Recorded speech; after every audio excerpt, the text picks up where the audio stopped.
Okay, subscribers, my dear friends and supporters, you've put your nickel into this thing, and we're going to take you a little bit farther down this path. But fair warning, a lot of people who get into this end up becoming involved in it. Don't be too surprised if you don't see something or have some kind of odd encounter with this soon. It's not dangerous, I don't think, or I wouldn't be suggesting this, because Linda's gotten all of these letters and done all this research, and she's just had one case where somebody has been injured. But it might come into your life. It's in some way about some aspect of our reality that we don't fully understand, but that is quite real. Just a reminder at this point, Linda's book is Real Wolfmen. Her website is lindagodfrey.com. Linda, you spoke of the only case where anyone had been hurt that you had researched, and it made me reflect on the letters that we received over the years on after I wrote Communion. And there were hundreds of thousands of them, and all of that vast quantity of letters, there was only one case where someone had been hurt. Now, but here's the odd thing. As I began to do independent research into this, I found other cases that were quite disturbing. And of course, as we mentioned, David Paulides has found a very large number of cases of people disappearing. And I want to ask you if it's possible in your mind that under the surface of this experience, could there be something very much darker, at least partly connected with it?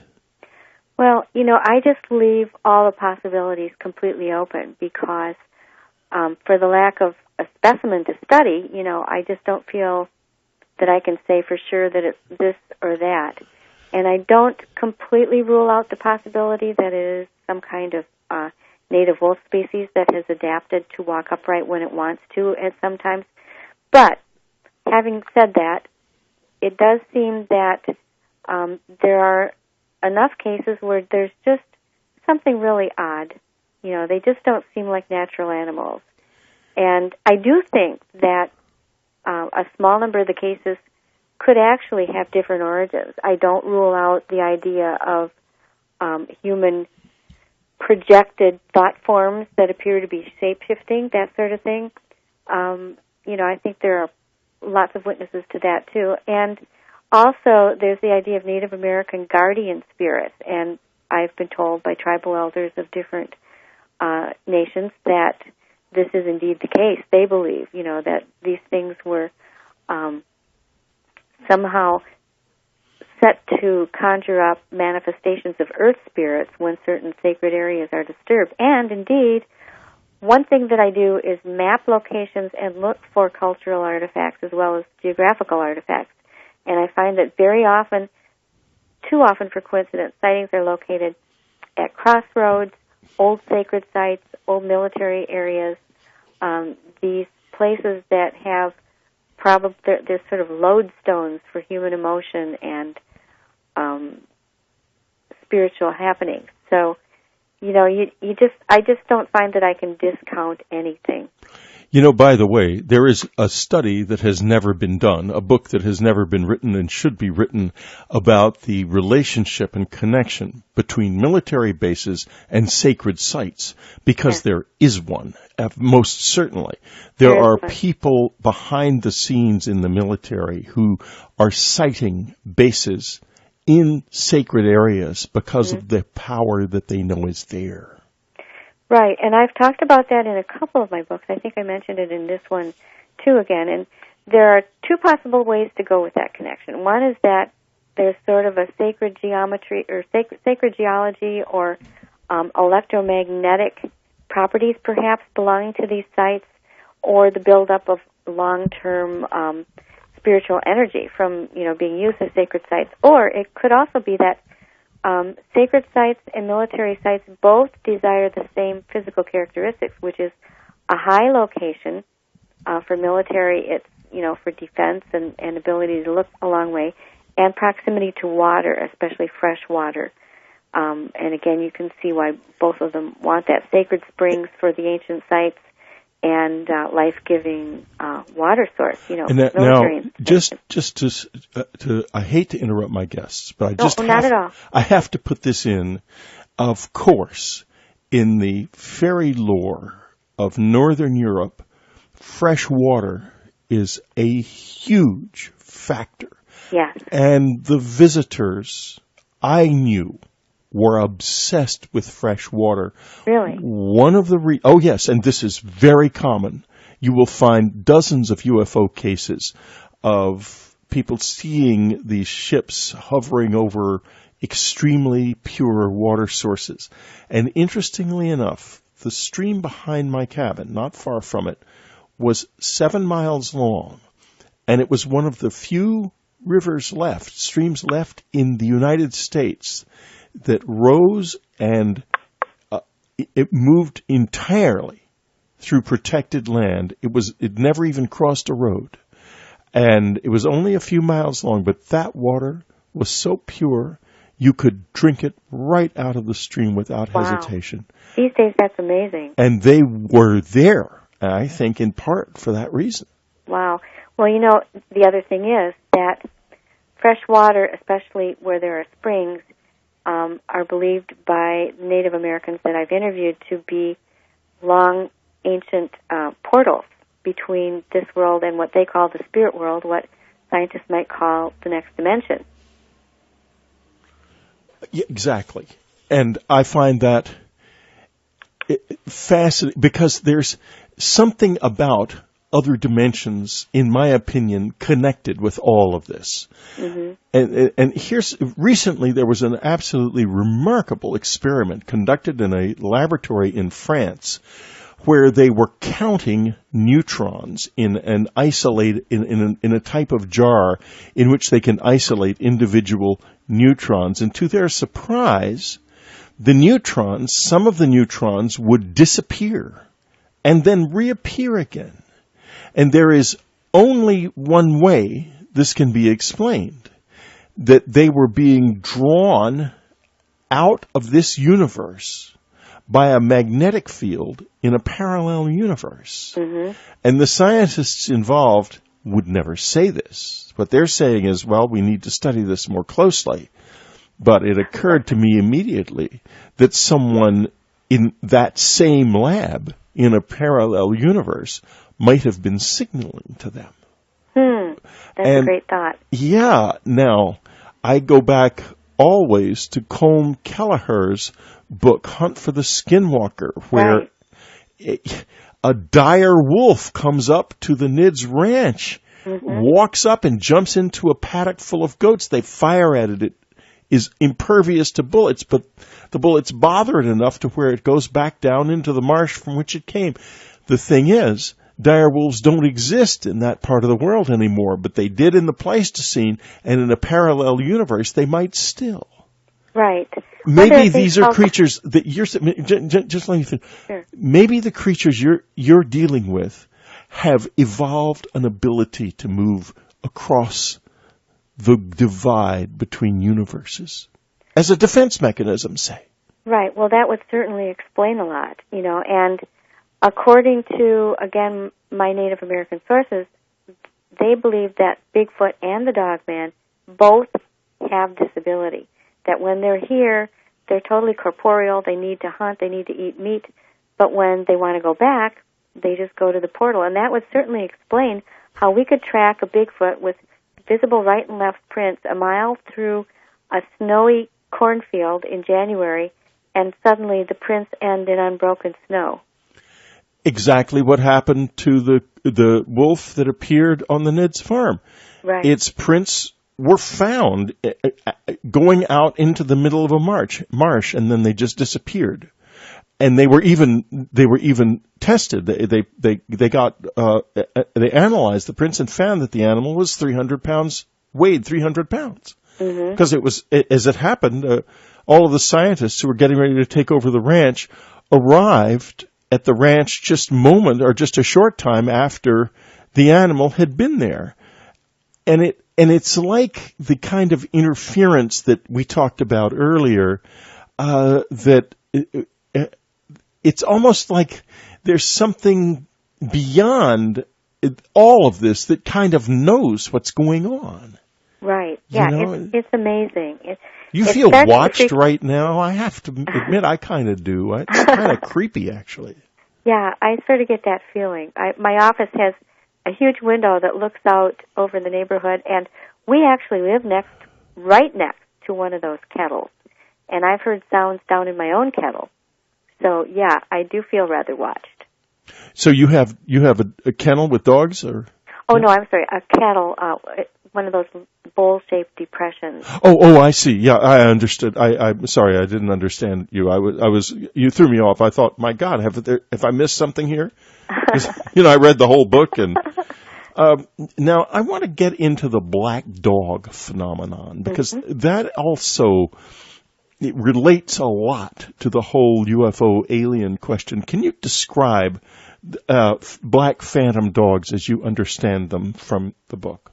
Right. I've often noticed that a very small percentage of the total sightings seem to fall into another category altogether. They're very much like the black phantom dogs of England. They do things like appear and disappear. They appear in people's bedrooms or even their homes in broad daylight. They're often described as resembling Anubis, jet black. Often the fur is short and shiny rather than long and shaggy. And they seem to be interested observers. They'll look around, they'll observe the person, they will make themselves known, and then they disappear, scaring the bejabbers out of whomever was in the house. And there's just this silent, eerie quality to them. Very much so. I've had an encounter with a black dog, actually. Really? It didn't have a head like Anubis. It looked like a black Labrador retriever. And it was lying dead on the porch of some friends during a very bizarre morning in our cabin, where we kept hearing strange noises coming from under the cabin, like a distant drill, like someone was drilling deep under the cabin. And a man I was talking to about our road suddenly had a stream of blood coming out of the center of his head where the third eye is. And he had to go home and staunch the bleeding as best he could, and he left. Then we went to some other friend's house to talk about the road, and there was this black dog, short, shiny hair, lying on their porch, dead. And bizarre. they were concerned because their cat had suddenly disappeared. And we had a little boy with us in addition to our own son. He was interested in butterflies, so he walked into their room, which overlooked a stream where there were a lot of butterflies at that moment. And he suddenly turned around with a look of horror on his face. And just as the woman said, "We found the cat," the boy whirled around. He had a cap on, I noticed, that said cat on it. I hadn't noticed it before. It was a little baseball cap. And blood was just gushing out of both of his nostrils. Oh, my goodness. And we rushed him home. I called his mother. He'd never had a nosebleed in his life. And we took him back to New York, of course, to the city. He recovered normally, and there were no after effects. The dog was sent to the state veterinary council. I forget exactly what it was called. And it was examined, and they could find no reason for the animal being dead. It was perfectly intact. Wow. Now, we were at the edge of another world then, and there was like lightning flashing between the worlds. And I just wonder if that isn't what all of your research is about. And I have to ask you a question. What draws you to this? Why are you doing this? Well, you never know where this is going to go. That's true. And I often call myself the accidental werewolf chronicler because this is not the life path that I ever foresaw for myself. But I was prepared to take on a story of high strangeness at the time that it was presented back in 91, 92, because I had studied UFOs and psychic phenomena and all that sort of thing quite consciously for a number of years, and had always been interested in that. Not cryptozoology, but, most of the other aspects, and had lived in a haunted house and that sort of thing. So, I felt that I was prepared at the time. Never could have imagined that 20 years later I would still be doing this, but every time I write a book and I think, well, this is the last thing I can possibly write on this subject, more just comes flooding in. And I see new insights, I see new correlations and connections, and I feel that somehow this has been given to me to chronicle for some reason, and I know a lot of people think the idea of an upright dog man is ridiculous, but I know too many people who have seen it. I know too many people who have seen Bigfoot up close, and I know they're seeing something. I don't know what it is, but the more I document, the more I write, the more I put things together, the more it does all seem to be interrelated. And sometimes I feel that this place I've been studying in the next county was almost put there as kind of a little microcosm of all the different questions, because there have been UFOs that have visited it. We've had actually a human-looking dog man that was seen by two people. They turned around just in time to see it getting into an unmarked white van that then vanished. They couldn't follow it. I mean, wait. Let's back up. There's a lot flying here. It's thick and fast, and it's all fascinating. A human-looking dog man. Can you describe what that would look like? And this is my first and only report. It was walking along. They thought it was kind of a shabby homeless person at first. It had very long, extremely matted brown hair. They could see it had a faded, tattered hat and old jeans and flopping shoes. And when they drew up close to see if it was a person in need of attention, it turned around and actually snarled at them and had a muzzle, black-rimmed eyes like a wolf's eyes, fangs, actual long yellow fangs, not human teeth. And they screamed and stepped on the gas. And that's when, these were two people that I know. They called me, and I said, turn around and go see where it went. And they did, much to their credit. And that was when they saw it getting into this unmarked white van. They tried to follow it, and the van, and this is out in flat land with no woods, it turned a corner, and they couldn't find it anymore. Now, let me go down another path here.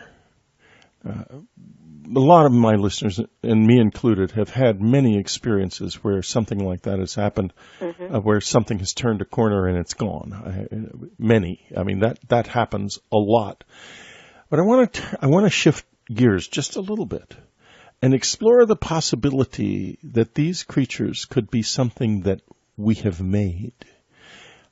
Now, folks, if you go to unknowncountry.com and put in the search term Plum Island, and you don't have to be a subscriber to do this, a lot of stuff will come up. A lot of things will come up that suggest that creatures that are in some way profoundly genetically altered are among us, that have ended up out in the wild. And I have to ask myself, could these be human-animal hybrids that we have created, or someone has? Maybe not us. How do you react to that possibility? Well, I have addressed it. I think that probably the science of hybridization is farther along in clandestine labs around the world than anybody knows. And the cases that we hear about are probably not the cutting-edge cases, but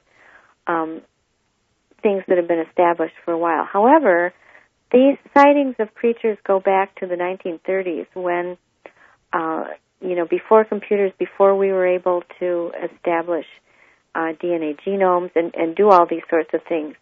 And so I think they've been around quite a while longer than the science of genetics. And that would be probably my main argument for saying I don't think. Let's hope that's true, because if they're being made by us, somebody. I mean, you talk about mad scientists. Somebody's way out of control. Exactly. That and the fact that there are just too many of them and too widespread. Exactly. Are you working on any cases now that aren't in the book that you've just started on, perhaps? Well, all of the stuff that I've told you about the area Bigfoot and that area in the other county where we have all the different creatures have been occupying a lot of my time. But I have cases that people have written in as well, more than I can even been able to sort out. Just since I've started more publicity because of this book, people have been hearing. But, for instance, I have a letter right in front of me that I just got saying that in 2002, someone saw a dog man in McHenry, Illinois, and it was close to a cemetery, which is another one of these areas that it's always by. And between the cemetery and a freshwater area called the Nippersink Flowage.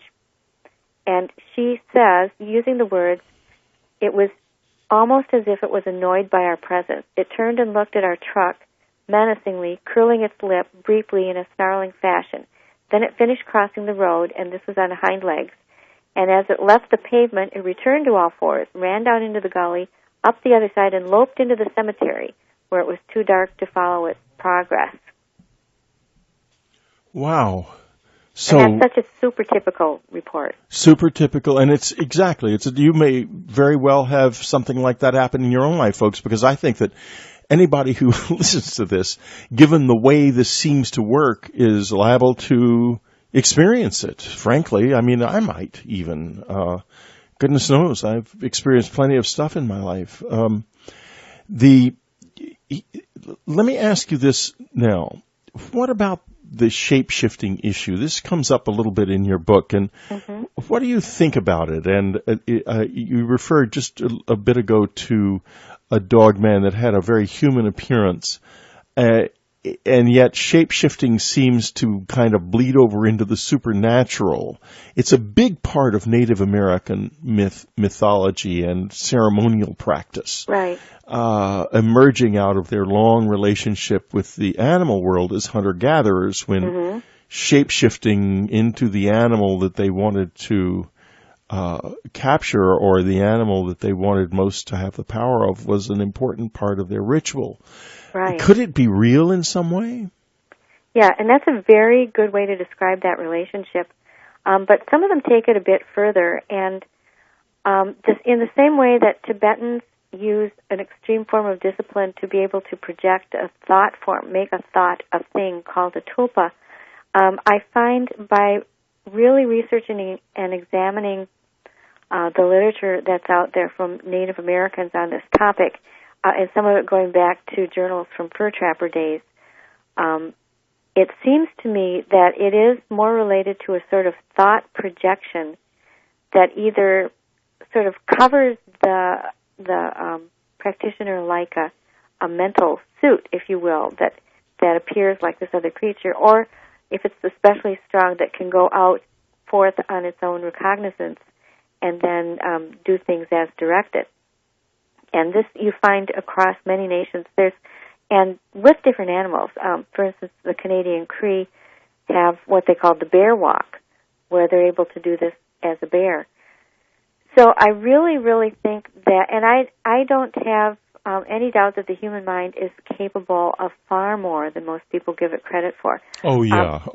Yeah, very much so. And I think that this is a lot likelier scenario than the idea that every atom, molecule, and corpuscle in a human being is able to change, along with DNA, and because the DNA would have to change, to physically conform to the shape of another physical creature in every organ and part of its body.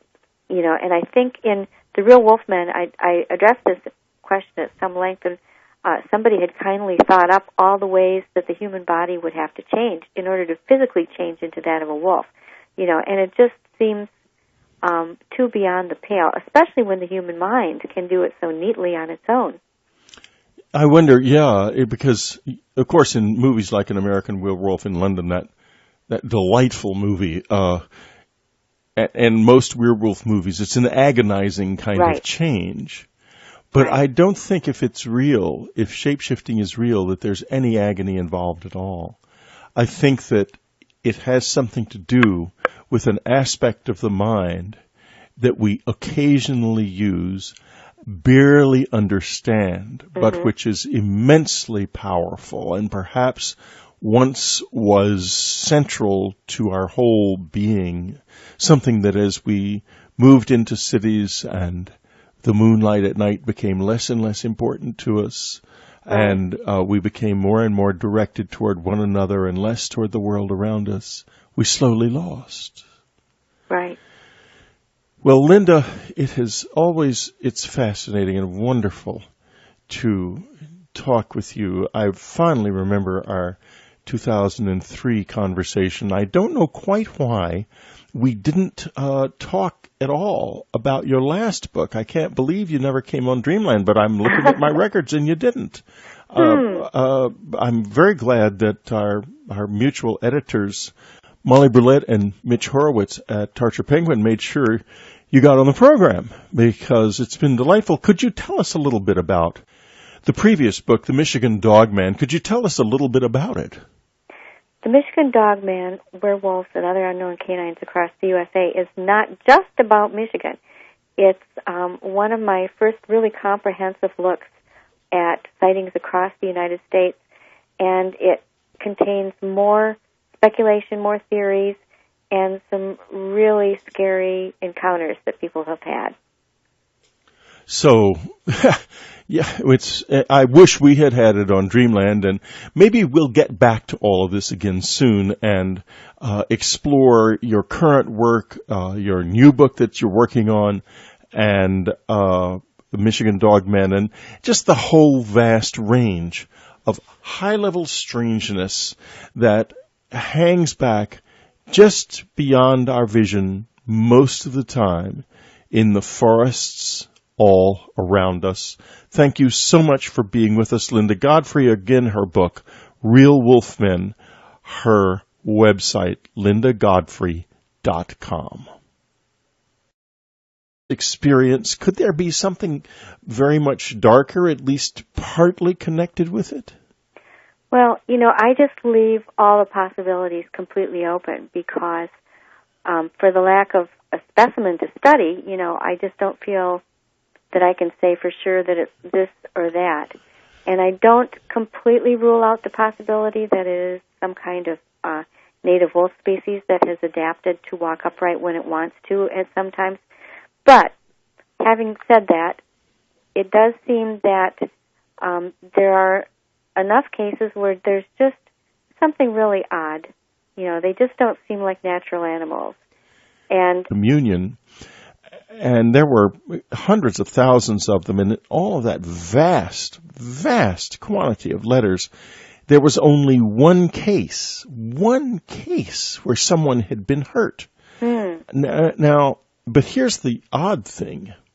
As I began to do independent research into this, I found other cases that were quite disturbing. And of course, as we mentioned, David Paulides has found a very large number of cases of people disappearing. And I want to ask you if it's possible in your mind that under the surface of this... I do think that a small number of the cases could actually have different origins. I don't rule out the idea of human projected thought forms that appear to be shape-shifting, that sort of thing.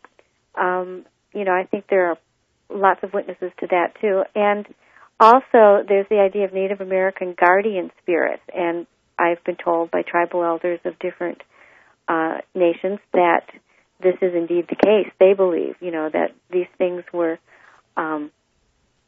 somehow set to conjure up manifestations of earth spirits when certain sacred areas are disturbed. And indeed... Okay, subscribers, my dear friends and supporters, you've put your nickel into this thing, and we're going to take you a little bit farther down this path. But fair warning, a lot of people who get into this end up becoming involved in it. Don't be too surprised if you don't see something or have some kind of odd encounter with this soon. It's not dangerous, I don't think, or I wouldn't be suggesting this, because Linda's gotten all of these letters and done all this research, and she's just had one case where somebody has been injured. So, but it might come into your life. It's in some way about some aspect of our reality that we don't fully understand, but that is quite real. Just a reminder at this point, Linda's book is Real Wolfmen. Her website is lindagodfrey.com.